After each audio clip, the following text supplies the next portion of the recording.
Samantala, inilabas na babala laban sa fake news kaugnay ng mga ulat tungkol sa mga batang inabandona. Ating tatalakayin kasama si Assistant Secretary Rowena Makalintal, ASEC for Operations and Services ng National Authority for Child Care. ASEC, magandang tanghali po. Magandang mapag-arugang tanghali po, Director Cheryl Mundo, at sa lahat po ng mga tagapakinig ng Bagong Pilipinas sa PTV4. ASEC, una po sa lahat, ano po ang nagtulak sa NACC na maglabas ng babala laban po sa fake news kaugnay ng mga ulat tungkol sa foundlings o yun pong mga batang inabandona? Opo, nitong mga nakaraang araw po, meron pong lumaganap at nag-viral o nag-trend po na post patungkol sa isang bata na nakitang nakasabit sa puno sa Agusan del Sur. Hindi po ito totoo. Wala pong foundling, wala pong bata na natagpuan, na nakasabit sa puno, doon po sa local government unit na nabanggit. Ang ating pong Regional Alternative Childcare Office ay agaran po naming ni-notify patungkol sa post na ito. Si Yusek Janela pa po mismo ang nakakita ng post, Director Cheryl. At verify po agad ng NACC through our Regional Alternative Childcare Office sa Caraga. Sila po ay nakipag-coordinate sa local government unit po ng Bayugan sa Agusan del Sur. Nakipag-usap po at nakipag-ugnayan sa Local Social Welfare and Development Officer at doon po agad nating nalaman na wala pong ganoong pangyayari. Naglabas din po ang kanilang local government unit ng panawagan na hindi po totoo na meron pong batang natagpuan sa kanilang sa kanila pong bayan. Kaya naman po naglabas ng babala ang NACC sa ating mga kababayan dahil hindi po maganda na tayo ay naglalabas ng mga fake news patungkol sa mga batang ito. Ang mga bata po na inabandona o mga foundlings natin, they deserve the right to a dignity. They deserve the right to nationality, identity, and of course, the full respect po bilang isang human being. At hindi po maganda na nai-stigmatize po sila at pinapakita po yung mga ganitong hindi naman po katotohanang pangyayari patungkol sa mga batang ito. Opo. ASEC, gaano po ba kalala yung paglaganap ng ganitong klase ng maling impormasyon sa social media? Ano po ba yung nakikita ninyong epekto nito sa mga bata at sa kanilang karapatan? Unang-una po, kapag po kasi may mga ganitong insidente, ASEC, na nakikita po, inaalam po agad yung veracity dahil syempre kailangan po agad ma-rescue yung bata, mabigyan ng intervention, matulungan po natin at mahanap pa magulang, ma-applyan po ng birth certificate kung wala pang birth certificate ang bata. So kung meron pong mga false information, false news na ganito, nababagabag po yung mga taong bayan natin. Unang-una, nagagalit sila sa pamahalaan, nagagalit sila sa nanay, nagagalit sila sa social workers, nagagalit sila sa gobyerno. Wala namang pambasihan ang galit na iyon dahil hindi naman po totoo na may mga ganitong bata. Kagaya po nitong fake news na ito. Although hindi pa naman po laganap ito, kauna-unahan po ito na na-monitor namin, na officially po nakita namin at the right time na nakita po namin, although doon po sa panawagan namin hindi naman namin in-specify na ito yung actual case na yon, but this was brought about by that post po na sinasabi na may batang nakitang nakasabit sa Agusan del Sur na hindi naman po totoo. Kaya po naglabas po agad kami ng panawagan na babala po sa ating mga kababayan na i-verify po muna natin kung totoo ba o hindi bago po tayo mag-post ng mga ganitong klaseng istorya kasi nakakabagabag po sa mga taong bayan. And syempre, hindi po maganda na may mga balita na mga batang ganito na napapabayaan. These are children in need of special protection, and when this report reach the government, reach our local government units, reach the DSWD and the NACC, agaran po natin silang binibigyan ng intervention at nire-rescue po natin agad. ASEC, paano naman po nagiging isang anyo ng pang-aabuso at pagsasamantala ang pagpapakalat ng fake news tungkol po dun sa mga batang walang magulang o di kaya po yung mga detalye ng kanilang kapanganakan? Opo, nami-misinterpret po kasi at syempre na to twist po yung information. In the process po kasi kailangan natin silang gawan ng child case study report. Doon po hinahanap natin yung totoong magulang, inaalam po natin yung totoong circumstance sa pagkapanganak ng bata at sa pagkakahanap ng bata at patungkol na rin po sa legal background ng bata.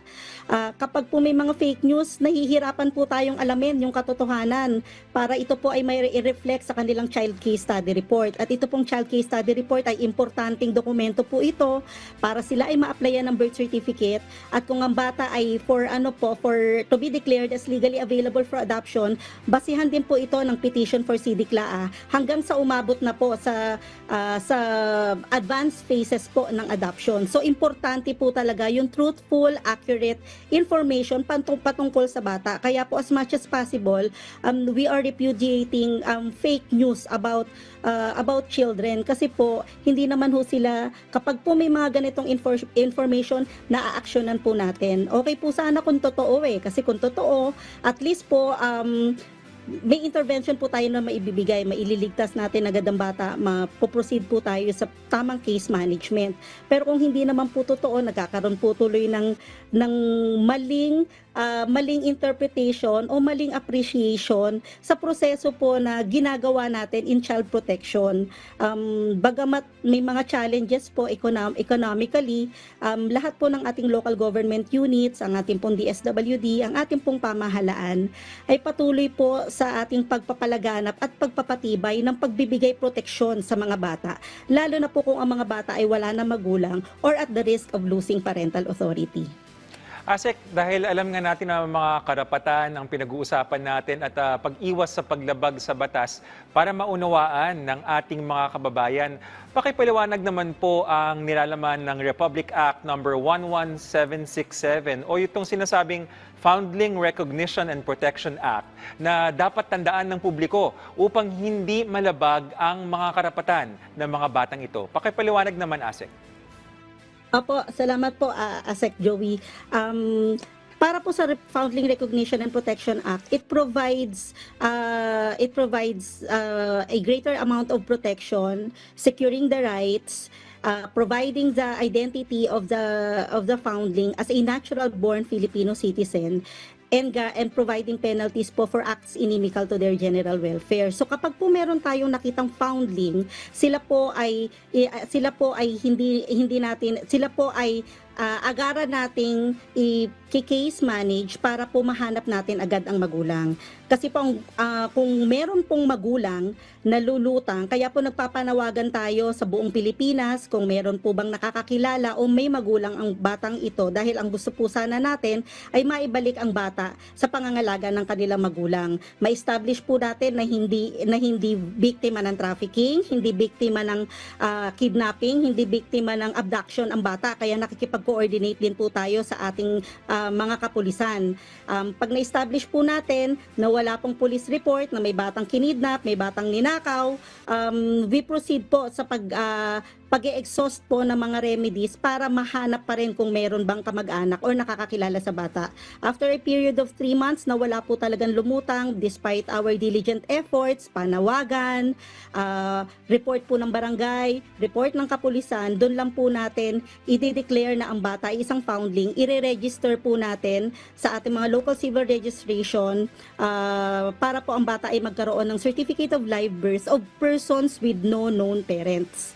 Para po natin masiguro na mabigyan natin ng proteksyon ng bata dahil ang bata ay isang Filipino citizen as certified po ng kanyang birth certificate. And then kung ito po, dahil ito po ay foundling, ito po ay mahahanapan natin ng magulang na mag-aampon sa kanila. Kung saan man po nakita ang foundling na yon, meron po tayong mga prospective adoptive parents sa ating mga regional alternative child care offices na willing pong mag-ampon at nagdadasal po na makapag-ampon ng ating ng bata. At ito pong mga foundling na ito ay po pwede pong ma-petition to be declared legally available for adoption at mahanapan po natin ng magulang.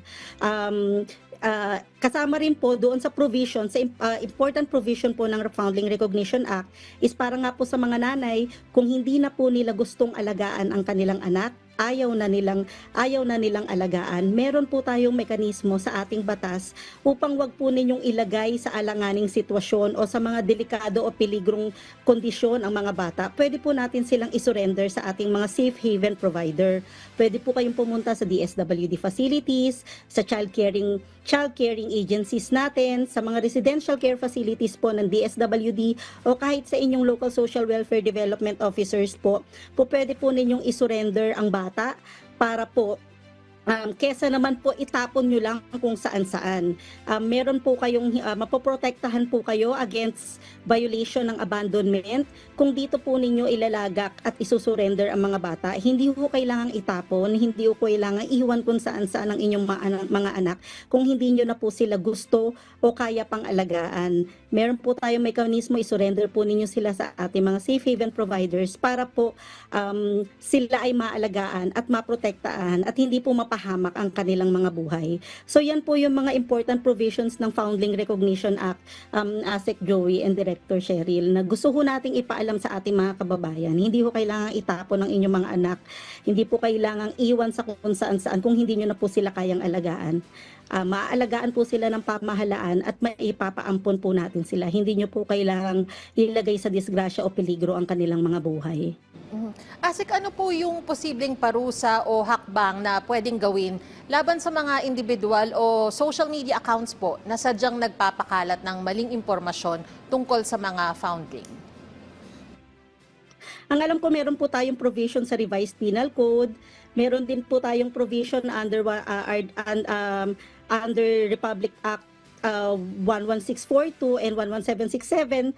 Kasi po itong mga bata na to ay protektado po ng confidentiality provision ng ating batas because they are human beings, they are Filipino citizen, they are children in vulnerable situation. All the more po na dapat na po protektahan po ang mga information patungkol sa kanila. Also, kung may kompleto pong elements, pwede rin hong mapasok itong mga fake news about the foundlings na nagkakalat po. The perpetrators may also be held liable for cyber libel. Under the Revised Penal Code po, publishing or spreading false information, injuring the reputation of children or agencies can also constitute libel.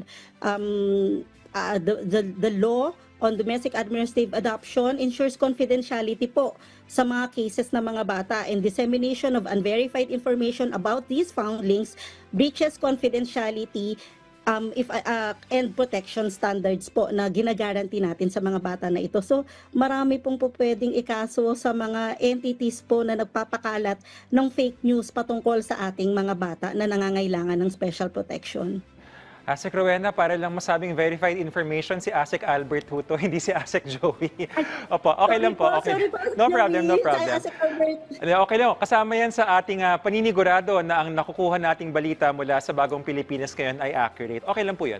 So ASEC, paano po hinihikayat ng NACC ang publiko na maging mas responsable sa pagbabahagi ng impormasyon sa social media, lalo na kung may kinalaman sa mga bata? Opo, kung ang information po may batang natagpuan sa ganitong lugar, pwede na po agad mag-verify sa ating mga local government units through their local social welfare development officer or through their public information office. Lahat naman po ng mga directory information readily available naman po online, ASEC Albert, di po ba? So meron po tayong mechanism for us to do due diligence in just verifying kung totoo po ba o hindi itong post na nakikita natin para right there and then tayo na po ang magse-self-regulate ng mga ipopost natin. Hindi po dapat nagagamit yung mga kalunos-lunos na sitwasyon ng mga bata para lang sa content, lalo na kung hindi naman po totoo. Dahil meron po tayong pananagutan, kada nagpapakalat po tayo ng mga information sa ating publiko. Alright, maraming salamat po sa inyong oras. National Authority for Child Care Assistant Secretary for Operations and Services, Rowena Macalintal. Thank you, ASEC. Maraming pong salamat, Director Cheryl and ASEC Albert.